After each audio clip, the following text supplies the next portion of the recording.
мынандай жағдай болған. Мынау ақшамның уақыты дейміз ғой. Қас қағым сәт дейді оны қазақ. Сол күн батқан кезде апақ-сапақ уақыт, өте қиын жағдай. Сол кезде негізінде көп жағдайлар сол ақшам уақытында болады. Не бір жаңағыдай жол апаттары, не бір көріністер. Ол кезде Расулаллах айтқан, тіпті балалардың өзін көшеде ойнап жатқан болса, үйлеріне кіргізіп, есіктерін жауып алыңдар деген. Кішкене қараңғылық түскенге дейін. Ол кез былайша айтқан кезде шайтандардың пересімен келіп жатқан уақыт ол. Үйірімен көптеп шығып жатқан осы әлемге шайтанның мүйізі ше. Сондай қас қағым сәтте жаңағы кешкі уақытта бір кісі енді асығып келіп жол жүріп бара жатқан жолды. Сөйтіп анау адамдар өтетін жол ереже бар жаңағы пешеход дейміз ба? Адам жүргінші жол. Содан бір баланы қағып кетеді. Жаңағы көлік жүргізуші. Сөйтіп тоқтай салып баланы көлігіне салып алады да емханаға алып барады. Сөйтіп барып ана жерде палатаға жатқызып, бала дәрігермен жеке сөйлесіп жатыр. Мына бала осындай жағдай болды. Тезде давай не істеу керек балаға? Бәрін қолданыңдар. Сөйтіп дәрігер оны айтып жатыр. Енді білесің, қазір бізде дәрі жоқ, анау жоқ, мынау жоқ. Бәрі ақша тұрады деген сияқты. Ана кісі тұрады да, мен сені түсіндім деді. Сен барың деді, бәрін жасай бер.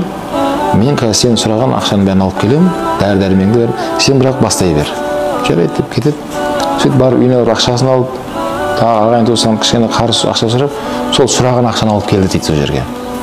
Кесе бала жатқан жерінде жатыр. Ешкім оны тиіспеген де, қарамаған да. Бала қайтыс болып кетіпті. Бетінде болып қойған. Сөйтеді де жаңа жігіт ашуланып, дәрігердің бөлмесіне барып, желкесінен ұстап алып, сүйреп алып келді дейді коридормен. Баланы сен өлтірдің. Өйткені бала тіреді ғой. Сен қарамағасың да ғой балаға. Сен мен келмейінше қарамағасың сен.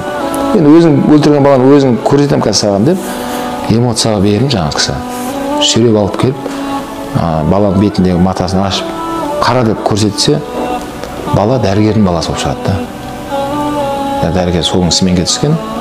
Сол екі кешкі уақытта анасы дүкенге жұмсаған.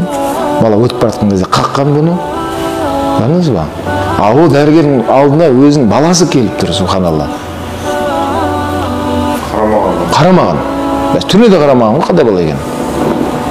Дәрігерді ақ ұрып, жаңағыдай жағдай болды, бірақ болды, орны толмайтын өкініш енді ол. Балаға да. Бұл деген сөз, бұл оқиғадан біз не ғибрат алдық? Ол тек қана дәрігерге қатысты емес, бәрімізге қатысты нәрсе. Бұл деген сөз демек, Абай атамыз тілмен айтатын болсақ, әр қазағым жалғызым.